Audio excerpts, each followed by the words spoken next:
오늘 성금요일인데 이 성금요 예배는 해년마다 고난주간에 드려지는 예배입니다. 제가 참 주님께 죄송한 것은 이때만 우리가 십자가를 묵상하는 그러한 부끄러운 자아상을 제 자신이 갖고 있습니다.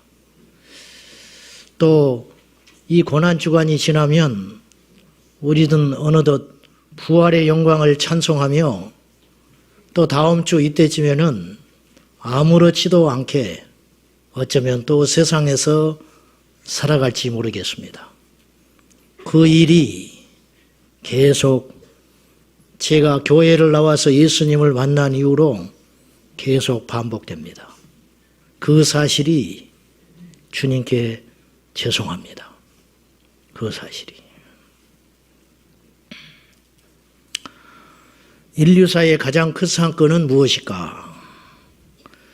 터닝 포인트 10이라는 책을 보니까 인류사의 가장 큰 사건 10가지를 저자가 주관적으로 뽑아가지고 설명을 했습니다. 중세 흑사병, 콜럼부스의 신대륙 발견, 잉카 제국의 멸망, 프랑스의 대혁명, 그리고 근세기에 가장 근접한 사건 중에 하나는 히틀러의 탄생, 이런 것이었습니다. 눈을 씻고 봐도 예수님은 안 계셨습니다. 그러나 진정한 의미에서의 인류사의 가장 큰 사건은 바로 예수 그리스도의 이 땅에 오심입니다. 그래서 사람들이 인정하든 인정하지 않든 인류사는 예수님이 오기 전 BC 그리고 예수님이 오신 후 AD로 나누어 부르고 있습니다. 인류의 역사는 예수님이 오시기 전과 후로 너무너무 많이 달라졌다는 것이죠. 겉으로는 달라진 것이 없습니다. 역시 해는 떠오르고 해는 지고 역시 으르렁거리고 나라와 나라는 전쟁을 하고 기근과 불평등과 거짓과 악한 것들과 세상의 정욕은 난무해집니다. 옛날의 그 갈등과 아픔은 여전히 오늘 우리에도 일어나고 있습니다. 옛날 2000년, 3000년 전에 고통받았던 그들의 문제는 역사와 배경만 달라졌을 뿐이지 역시 오늘 우리에게도 동일하게 역시 우리를 괴롭히고 있는 현실입니다. 그렇습니다. 겉보기에는 아무것도 달라진 것이 없습니다. 그러나 영적으로는 어마어마한 감히 혁명이라고 변화라고 말하기도 부족할 만큼 엄청난 사건이 일어났는데 그것은 무엇이냐? 예수께서 오심으로 우리에게는 죽음에서 사망에서 생명으로 사는 역사가 비로소 일어나기 시작했다는 것입니다. 사람들은 이 사실을 모릅니다.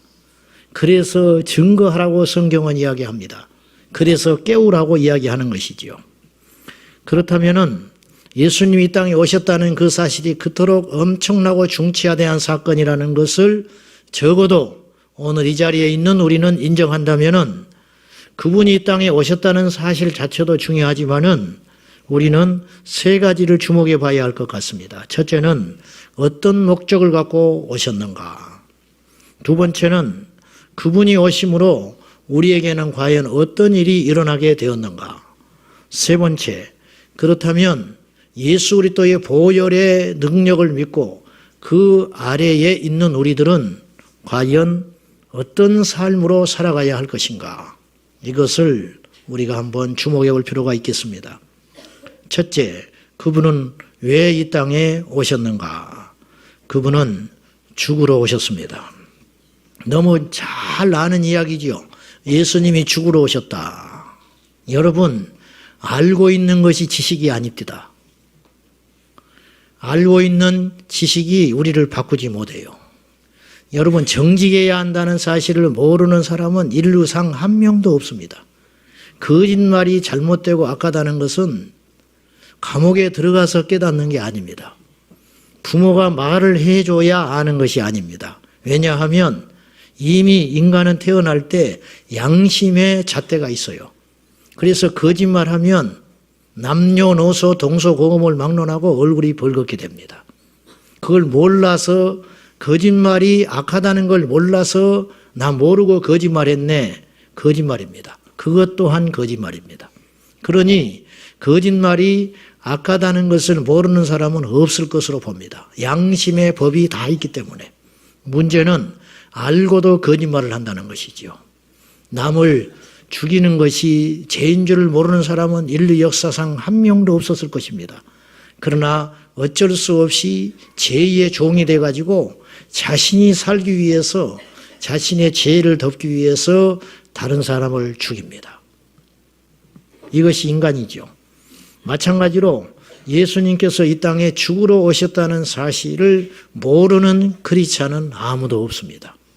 문제는 너무 잘 아는 이 사건, 예수께서 이 땅에 죽으러 오신 것은 알지만 너무 많이 들었기 때문에, 너무 많이 알고 있기 때문에 오히려 감동이 없는 것은 아닌가.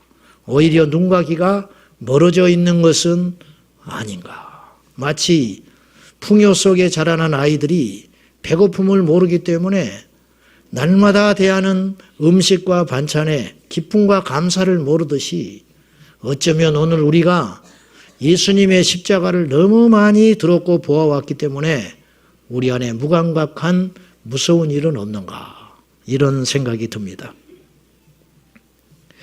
요한복음 11장에 보면 나사로가 죽습니다.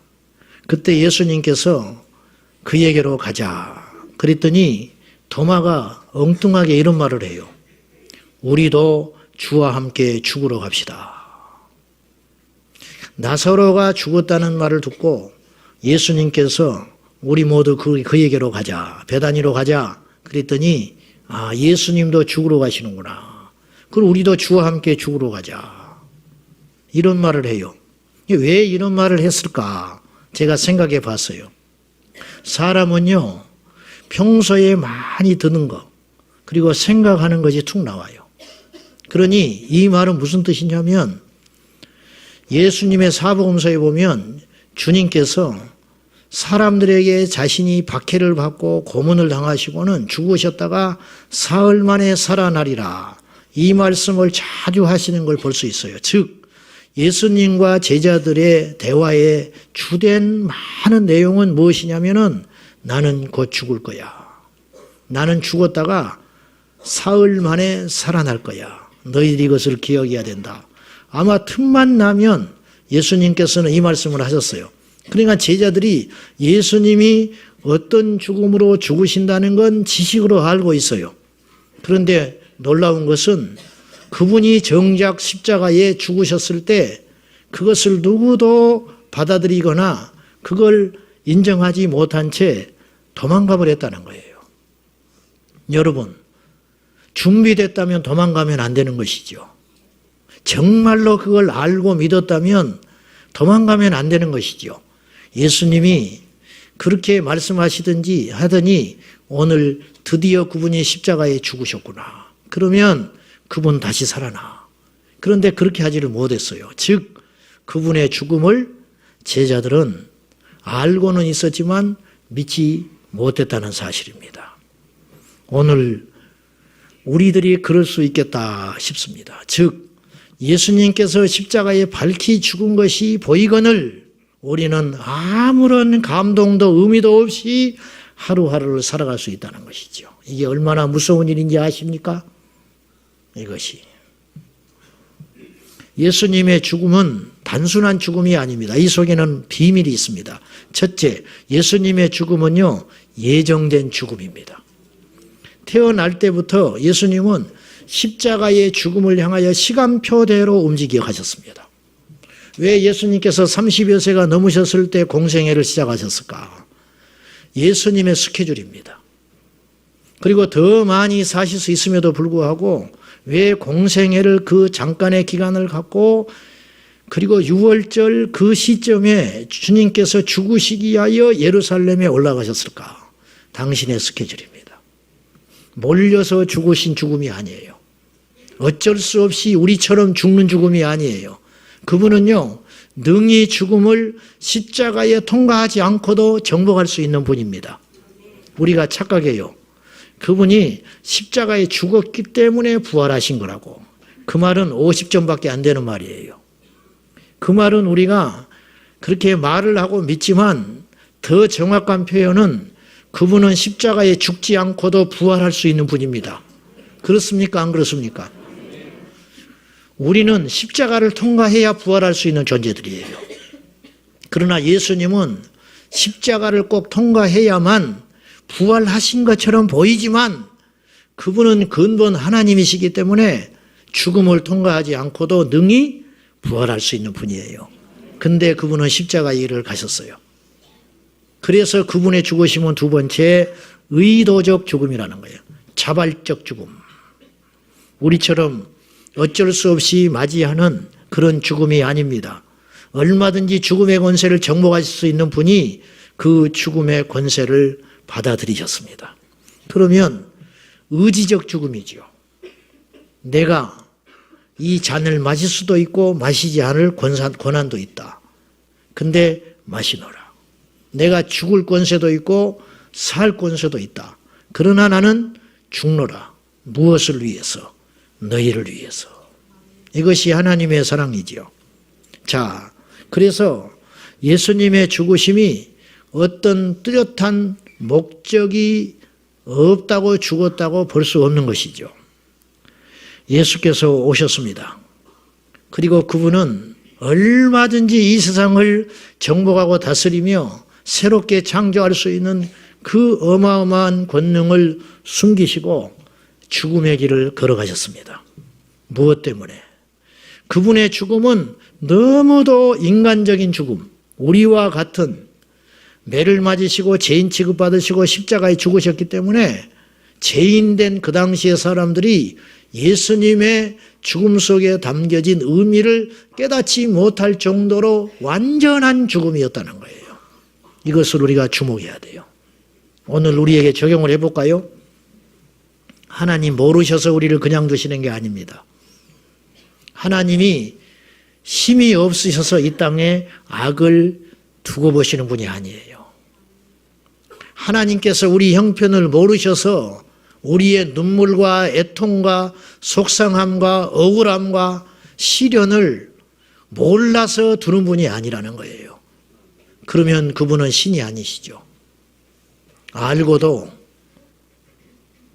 우리를 보고 계시는 거예요. 그러면 이유가 있지 않겠냐는 거예요. 그러면 이유가 있지 않겠는가. 그래서 감당할 시련 외에는 주시지 않는다. 그걸 믿으셔야 됩니다. 두 번째로 아까도 말씀드린 대로 예수님이 이 땅에 오신 목적은 죽으러 오신 것이다. 두 번째, 그분이 그러면 죽으심으로 우리에게 일어난 일은 무엇인가? 오늘 11절과 12절을 한번 보겠습니다. 본문 말씀 시작. 그러므로 생각하라. 너희는 그때에 육체로는 이방인이요 손으로 육체에 행한 할례를 받은 무리라 칭하는 자들로부터 할례를 받지 않은 무리라 칭함을 받는 자들이라. 그때에 너희는 그리스도 밖에 있었고 이스라엘 나라 밖의 사람이라. 약속의 언약들에 대하여는 외인이요 세상에서 소망이 없고 하나님도 없는 자이더니 그때 이 말이 중요하죠. 이 그때가 언제냐? 우리가 세상에 있을 때 그 말도 맞는 말이겠습니다만은 더 정확히 표현하면 예수 그리스도가 이 땅에 오셔서 십자가에 죽기 전에 그때에 우리는 어떤 존재들이었냐면 할례를 받은 유대인으로부터 개 취급받는 이방인이었다. 우리는. 그리고 우리는 그리스도 밖에 있었다. 그리고 이스라엘과 상관없는 여러분, 우리가 어떻게 하나님을 믿습니까? 우리가 유대인이 아닌데 어떻게 하나님을 믿어요? 생각해 보세요. 우리가 어떻게 전능하신 하나님을 우리 아버지라고 부릅니까? 감히. 부를 수는 있어요. 그러나 자격 없는 자가 부르면 그건 저주입니다. 재앙을 부르는 거예요. 구약에요. 자격 없는 자들이 하나님을 함부로 했다가 죽는 일이 많아요. 우사가 법궤를 만집니다. 죽었습니다. 왜냐? 그는 제사장이 아니거든요. 그의 한 행동은 인간적으로 나무랄 다 없는 행위였지만 자격 없는 자가 선을 넘으면 그건 심판이 오는 거예요. 심판. 이렇게 무서운 거예요. 그래서 이스라엘 사람들은 감히 여호와라는 말을 입에 올리지를 못했어요. 무서워서. 감히 올리지를 못했어요. 북한에 저 북녘 땅에 신음하는 저 무지한 백성들이 김정은이 어디 갔어? 그러면 그는 죽습니다. 그래 안 그래요? 김정은이 때문에 못 살겠어. 그날로 죽어요. 누가 신고하면. 존엄한 자를 이름을 함부로 농락했다. 여러분, 독재자의 이름도 함부로 못 불러요. 근데 참신이신 여호와 하나님을 입에 도저히 올릴 수 없었던 거예요. 이스라엘은 그런 두려움 가운데 평생 살아야 했어요. 근데 우리가 그분의 이름을 함부로 부른다고요? 있을 수 없는 일이에요. 있을 수 없는 일이에요. 그리스도 밖에 있었고 하나님과 상관없는 자였고 우리가 노력을 해도 그분 알 수 없어요. 여러분 착각하지 마세요. 우리가 노력해서 하나님 만난 것 같지요? 천만의 말씀입니다. 여러분이 열심히 기도해서 믿음 생긴 것 같지요? 착각하지 마세요. 우리보다 더 많이 기도하는 사람 많습니다. 우상 숭배하는 사람들 중에요. 우리보다 더 많이 금식하고 우리보다 더 많이 헌신하고 우리보다 더 몸부림치고 깨끗하게 살려고 하는 사람들이 얼마나 많은지 아십니까? 귀신을 받으려고 하는 무당도 우리보다 더 열심히 해요. 근데 우리 열심히 그들을 따라간다고요? 우리가 열심히 있기 때문에 그분을 만날 수 있었다고요? 착각하지 마세요. 절대 그렇지 않아요. 하나님이 우리에게 그 길을 허락하신 거예요. 의롭고 산 길을 허락하신 거예요. 그래서 막을 자가 없는 거예요. 그래서 우리가 주님 앞에 나올 수 있었던 것이라는 거예요. 저주가 뭔지 아십니까? 병 중에 제일 무서운 병이 뭔지 아세요? 암? 아닙니다. 고칠 수 있다면 그 무서운 병 아닙니다. 페니실린이 발견되기 전에는 과거에 무서운 열병들이 많았습니다. 그 걸리면 죽었습니다. 천연두 옛날에는 입에 오르기도 무서운 병이었습니다. 그러나 지금 우리 아이들이 천연두 무서워합니까? 약이 생겼기 때문에 막을 수 있는 길이 있기 때문에 그 병은 무서운 병이 아닌 거예요. 정말 무서운 병이 뭔지 아세요? 불치병, 약이 없는 병, 의사가 없는 병, 처음 만나본 병, 이게 저주스러운 병이에요. 똑같이 배를 타고 있어도요, 똑같이 배를 타고 있습니다. 근데 난파된 배와 난파되지 않는 배는 다릅니다. 똑같은 죄인인데요, 똑같이 죄를 졌어요. 근데 용서받을 수 있는 죄인과 용서의 길이 없는 죄인은 완전히 다른 거예요. 사람을 죽였지만 용서받을 수 있는 길이 있다면 이 사람은 그 죄에서 해방될 수 있어요.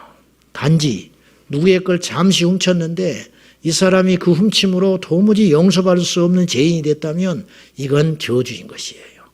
죄의 크기가 문제가 아닙니다. 우리의 놓인 상황이 문제가 아니에요. 문제는 더 중요한 것은 우리에게 예를 들어 봅시다. 똑같은 죄를 지었어요. 그런데 종이 죄를 지은 것과 자녀가 죄를 짓는 것은 달라요. 종은요, 아무리 어마어마한 업적을 주인에게 쌓아 올려줘도 지금까지 충성했어도 한 번의 죄로 종은 죽을 수 있습니다. 그러나요, 자녀는요, 아무리 망나니 같은 생애를 살고 죄를 수없이 지었는데 또 죄를 지었어요. 그래도 그 자녀는 용서받을 수 있습니다. 왜냐? 자식이니까. 자식이니까. 아버지가 마당에서 놀고 있는 어린 종과 어린 아들을 놓고 와서 밥 먹어라 그래요. 와서 밥 먹어라. 그러면요, 그 둘 중에 한 사람만 올라올 수 있습니다. 똑같이 밥 먹으라는 소리를 들었어요. 그러나 그 주인의 밥상에 와서 당당하게 큰 소리 치면서 어깨를 펴면서 올라와서 밥 먹을 수 있는 존재는 자녀밖에 없어요. 종은 올라오지 못합니다. 똑같이 들어도 올라오지를 못해요. 여러분, 똑같이 이 세상을 살아가도 절대 똑같지 않습니다. 예수 그리스도가 오심으로 우리는 종에서 자녀가 될 수 있는 길이 열렸어요. 예수께서 오셔서 십자가의 죽으심으로, 죽지 않았으면 우리에게 그런 일이 없었을 터인데 우리의 죄와 우리가 받아야 할 지옥의 심판을 예수님께서 친히 미리 담당하심으로 우리에게는 길이 열렸다는 거예요. 저주를 벗을 수 있는 길, 사망의 권세를 이길 수 있는 길, 어둠에서 빛으로 갈 수 있는 길, 용서받을 수 있는 길, 저주받은 인생에서 축복받은 인생으로 바꿀 수 있는 길이 열렸다는 거예요. 그래서 예수님이 내가 고 길이다. 진리를 몰라 헤매는 인생들에게 내가 진리다. 죽음을 향하여 가는 인생에게 내가 생명이다. 내가 고 길이요 진리요 생명이니 나로 말미암지 않고는 아무리 착해도, 아무리 우상을 많이 숭배해도, 아무리 노력을 해도, 심지어는 몸을 죽이는 데까지 너희들이 헌신한다 할지라도 아무도 어떤 방법으로 아버지께로 올 자가 없느니라. 아무도 없어요. 아무도 없어요. 예수께서 오셔서 죽으심으로 우리에게는 허락되지 않을 것만 같았던 그 생명의 길이 드디어 열리게 되었다는 것이에요. 다시 한번 기억하세요. 오늘 우리가 이 자리에 있는 것은 우리의 공로는 단 0.000 주님 오실 때까지 0을 갖다 붙여도 없어요. 그 0.001%도 없어요. 그래서 우리의 의를 자랑하는 것은 악한 것이고 참으로 악한 것입니다. 오직 예수 그리스도의 피의 공로 때문에 오늘 우리가 의롭게 되었고 예수께로 나오게 된 것입니다. 예수께서 죽으심으로 도무지 답이 없는 우리 인생에게 답이 생겼고, 도무지 용서가 안 되는 인생에게 용서의 길이 생겼고, 도무지 소생할 수 없는 인생에게 살 수 있는 길이 열린 것이에요. 제가 어릴 적에 큰 사고를 쳤어요. 뭐라고 말은 못하겠지만 큰 사고를 쳤어요. 얼마나 무서웠는지, 그리고 무지무지 혼났습니다. 무지무지. 우리 아버지한테 장작으로 두드려 맞았습니다. 장작. 그냥 이런 나무가 아니고 이게 막 거칠거칠한 장작으로. 그때 제가 처음이자 마지막으로 두들겨 맞았어요. 그러면 제가 주랭랑 쳐서 도망가 버렸습니다. 집에를 못 들어가겠어요. 그리고 밖에서 갈 데는 없고, 요새는 뭐 PC방도 있고 찜질방도 있지만은 방도 없으니까 그때는 갈 길이 없어가지고 밖에서 헤매고 친구 집에 기웃거리다가 늦어지니까 너 집에 안 가냐 그러니까 또 나와야 해요. 그래가지고 이렇게 집은 들어가긴 해야겠는데 갈 용기는 안 나고, 그리고는 문을 삐그덕하고 열고 들어갔는데 나는 또 맞아 죽을 줄 알았어요. 근데 기다리고 있었어요. 심판을 하기 위해서 기다린 게 아니라 걱정이 돼서. 그리고 내가 들어갔을 때 우리 아버지 어머니는 안심하는 걸 제가 느꼈어요. 그리고 그 다음날 아침에 아무 일이 없었던 것처럼, 어제 그 장작으로 맞을 때 같으면 나는 죽어버려야 돼요. 근데 몇 시간 지나고 그 다음날 아침이 됐는데 아무렇지도 않게 밥상을 차려주시고 밥을 먹는 나를 바라보고 있고, 아무렇지도 않게. 이게 뭐냐? 부모와 자식, 용서의 능력. 눈이 녹음같이. 그리고 그 뒤 이후로 한 번도 그 문제에 대해서 그때 너 죽여버리려고 그랬는데 내가 봐준 거야. 너 한 번만 더 그러면 이제 진짜 죽여버려. 그런 말을 들어보질 않았어요. 물론 그 뒤로도 저는 크고 작은 속을 많이 썩였겠지요. 근데 그때마다 저는 철저히 용서받았습니다. 철저히 용서받았어요. 그 힘이 오늘 나를 여기 있게 했어요. 죄의 크기로 따진다면 나는 죽어버렸을 거예요. 그러면 흠 많은 육신의 부모 앞에도 우리가 용서받았는데 예수 그리스도의 피를 통과한 우리들이 어찌 하나님께 용서를 받지 못하겠는가? 이걸 믿으시기 바랍니다. 마지막으로 그러면 예수님께서 오셔서 우리를 위해 죽으셨고 그분이 죽으심으로 우리가 이런 감당할 수 없는 은혜와 사랑을 받아서 이런 변화된 축복을 받게 되었는데 그러면 우리에게 남겨진 과제는 무엇인가? 우리의 사명은 무엇인가? 이걸 익히 알겠지만 다시 한번 우리가 생각해 봐야 됩니다. 20절 말씀입니다. 이 말씀 여러 말씀이 있지만은 20절 시작.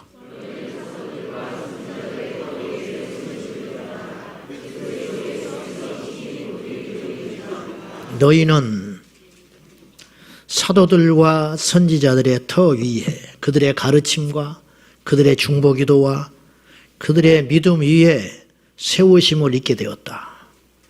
그리스도 예수께서 친히 모퉁이돌이 되셨느니라.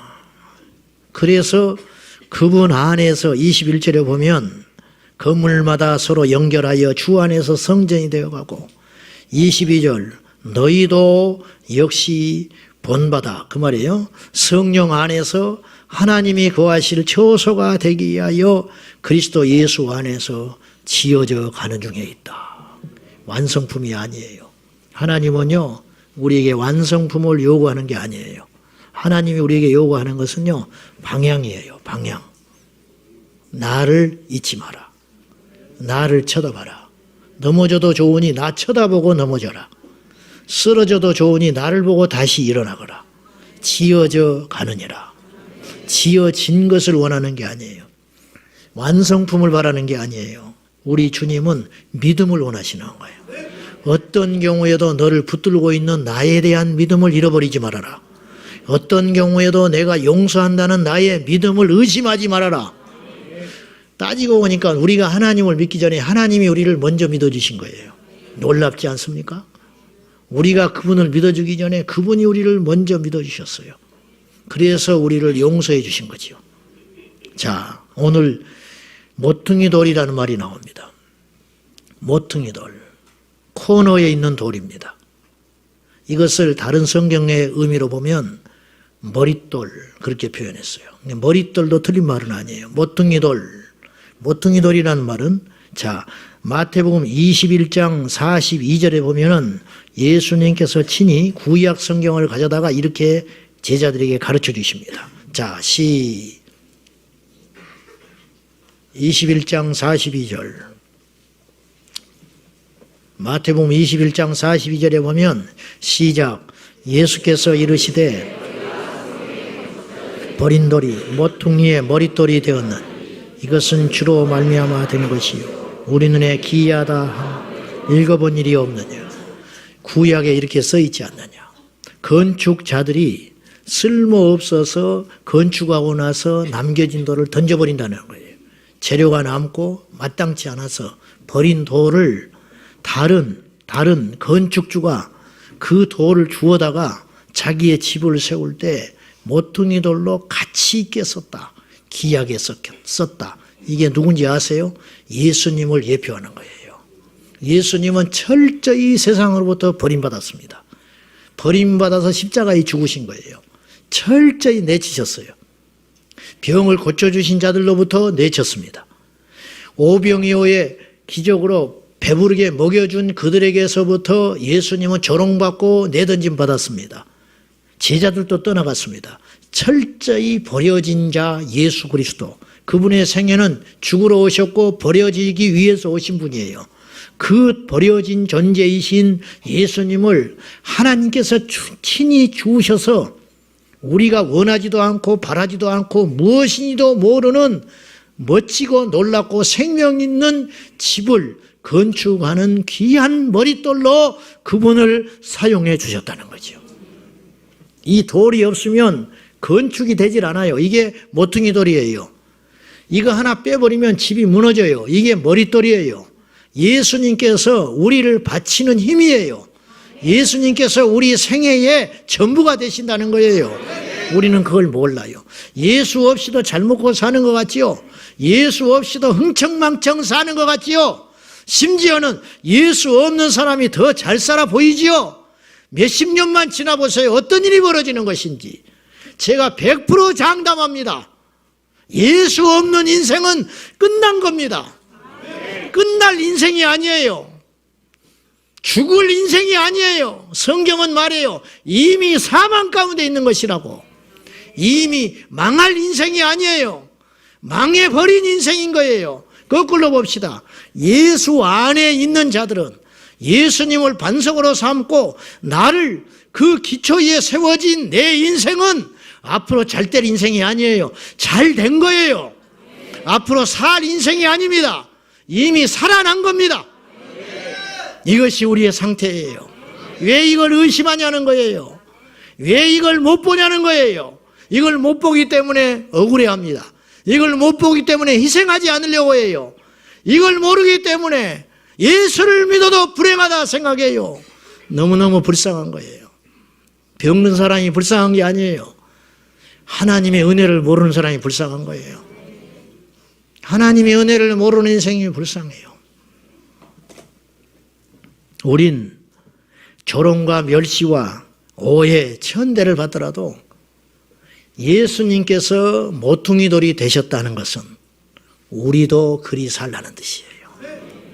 버린 건축주가 버린 그 돌이, 쓸모없는 돌이 어떤 사람에게는 그야말로 기가 막히게 쓰임받는 모퉁이들이 되었듯이 예수님의 생애가 그러하였다.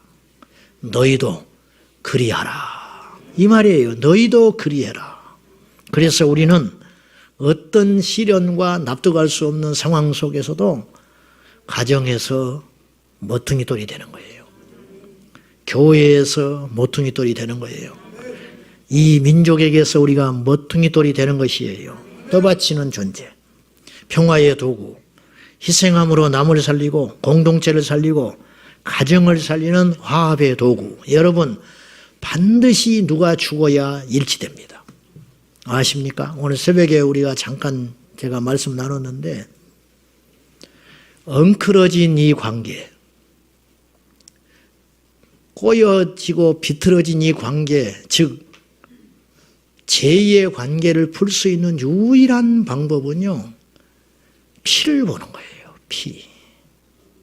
근데 이 피는 두 종류가 있어요.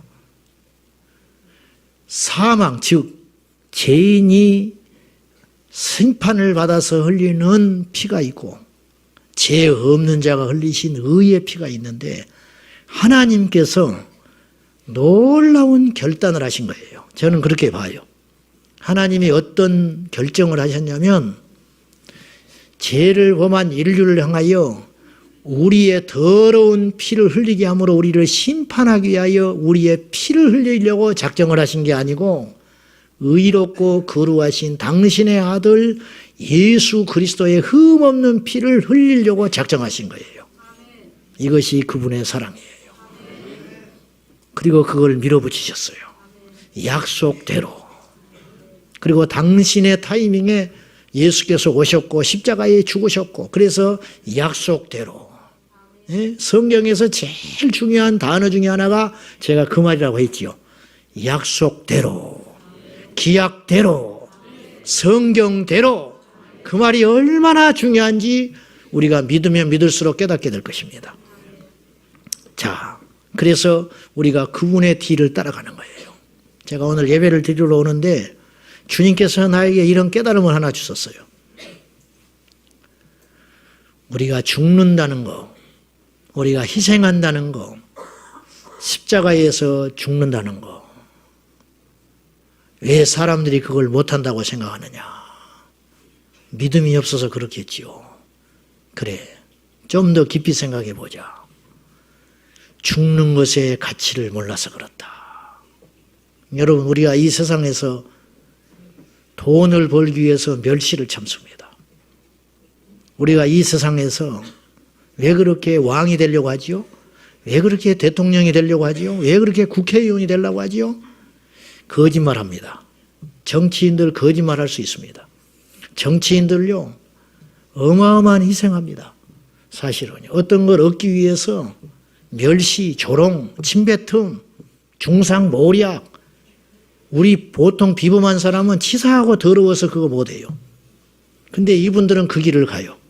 왜? 하나의 목적, 권세를 얻기 위해서. 그 권세를 얻기 위해서 모든 걸 참습니다. 아들 일부러 군대 보냅니다. 미국의 국적 포기시킵니다. 왜 그럴까요? 왜? 자기 재산도 많은 것도 오히려 팔아 해치웁니다. 손해를 보면서 땅 팝니다. 미리. 왜 그러느냐? 자기가 원하는 권세를 얻기 위해서. 그러면 그걸 사람들은 희생이라고 말하지 않아요. 그걸 지혜롭다고 말을 해요. 준비했다고 이야기를 해요. 하물며 영원한 하나님의 영광을 위하여 그 영광의 그 놀라운 비밀을 깨닫는 우리들이 억울함을 위하여 십자가를 지고 다른 사람의 그 조롱을 받는 걸 위해서 십자가를 지고 하나님의 영광을 위해서 우리가 십자가를 지는 것이 희생일까요? 절대 희생 아닙니다. 그것은요, 지혜로운 것입니다. 그러므로 여러분, 내게 일어나는 고통과 조롱과 시련을 예수 그리스도를 바라봄으로 견디십시오. 그거는 절대 미련한 인생이 아니에요. 한 곤충학자가 개미를 대상으로 실험을 했답니다. 그는 개미들이 집단으로 모여 사는 곳에 나무젓가락을 푹 집어넣고 그곳에 불을 붙였어요. 불이 났을 경우 개미들이 어떻게 대처하는지를 연구하는 잔인한 실험이었습니다. 그런데 뜻밖의 일이 벌어졌습니다. 불을 끄는 방법을 몰라 당황하여 이리저리 그 질서 정해놨던 개미들이 대열을 잃고 흐트러질 것이라고 이 학자는 생각을 했는데 예상을 깨고 오히려 개미들은 일사불란하게 움직이기 시작했습니다. 어떻게 움직였느냐? 처음 불을 발견한 개미가 놀랍게도 도망가지 않고 자신의 몸을 던져서 불 속에 뛰어들었습니다. 그 다음 개미들도 마찬가지로 보는 족족 그 불을 보고 뛰어들어갔습니다. 그러자 불꽃이 점점 사그러져 갔어요. 불꽃이 커지는 게 아니고 꺼졌습니다. 개미의 몸을 이루고 있는 키틴질이 불에 타면서 불꽃을 줄이는 소화 물질로 변하는 것이에요. 개미는요, 본능적으로 그걸 알고 있었어요. 저 불을 끌 수 있는 비결은 내 몸을 희생하여 이 물질을 분산하는 것인 것을 개미의 DNA는 알고 있었다는 거예요. 놀랍습니다. 이와 같이 희생은 희생이 아니에요. 십자가를 지는 것은 억울한 일이 아닙니다. 우리가 애통한다는 것은 축복입니다. 여러분, 언제 우리에게 주의 음성이 들립니까? 우리가 언제 예수님을 가장 잘 알 수 있습니까? 애통할 때. 십자가 안에 있을 때. 이것은요, 발견한 자만 아는 지혜예요. 이런 분들이 많은 교회가 생명 있는 교회입니다. 이런 십자가의 증인들과 용사들이 많아질수록 그 공동체는 평화롭습니다. 왜냐? 다 죽기를 자청하니까. 십자가의 가치에 눈을 뜬 공동체, 우리 교회가, 여러분의 가정이, 이 민족이 그런 십자가의 길을 따라가는 저희 모두가 되시기를 예수님의 이름으로 축복합니다. 성경은 이야기합니다. 요한복음 12장 24절 마지막입니다. 시작. 내가 진실로 진실로 너희에게 이르노니 한 알의 밀이 땅에 떨어져 죽지 아니하며 하늘 그대로 있고 죽으면 많은 열매를 맺느니. 아멘. 이제 뜻깊은 성금요일 날에 우리 모두 주님의 성찬을 받으려고 합니다. 이 주님의 몸과 피가 내 안에 들어와 이제는 주님과 완전히 연합함으로 영적 화학 반응, 독을 먹으면 죽습니다. 약을 먹으면 삽니다. 예수의 몸과 피를 마시면 우리가 영원한 생명을 얻고 예수 그리스도의 제자가 될 수 있습니다. 이런 믿음으로 오늘 이 성찬이 여러분에게는 을에 있는 한 번의 예식이 되지 말고 이 거룩한 주님의 몸과 주님의 피가 우리 안에 들어오므로 우리의 옛 죄악들이 전부 불태워 죽여버리고 옛 생활과 결별하며 주님 안에서 새로운 피조물이 되는 놀라운 축복이 저와 여러분에게 꼭 있어지시기를 주님의 이름으로 축원합니다.